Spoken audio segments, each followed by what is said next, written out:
New York investigative reporter Brian Ross was suspended by ABC News on Saturday for 4 weeks without pay for his erroneous report on Michael Flynn, which the network called a serious error.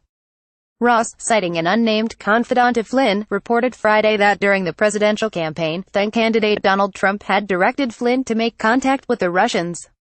Hours later, Ross clarified the report on the evening news, saying his source had actually said that Trump as president-elect not before the election asked Flynn to contact the Russians about issues including working together to fight the Islamic State militant group. ABC News was widely criticized for not immediately correcting the report. It issued a correction later in the evening. "We deeply regret and apologize for the serious error we made yesterday," ABC News said in a statement Saturday from Heather Riley, its vice president of communications. The reporting conveyed by Brian Ross during the special report had not been vetted through our editorial standards process. As a result of our continued reporting over the next several hours, ultimately we determined the information was wrong and we corrected the mistake on air, and it is vital we get the story right and retain the trust we have built with our audience. These are our core principles.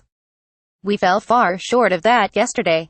As for Ross, who is ABC's chief investigative correspondent, he tweeted, "My job is to hold people accountable, and that's why I agree with being held accountable myself." Ross joined ABC News in 1994. He has won a slew of journalism awards, including 6 George Polk Awards, 6 Peabody Awards and 2 Emmys, among others, according to his ABC bio. But he also has drawn criticism for previous errors. In one example, ABC had to apologize in 2012 when Ross reported on Good Morning America that James Holmes, the culprit in the theater shooting in Aurora, Colorado, might have been connected to the Tea Party, based on a name listed on a web page. It turned out to be a different Jim Holmes.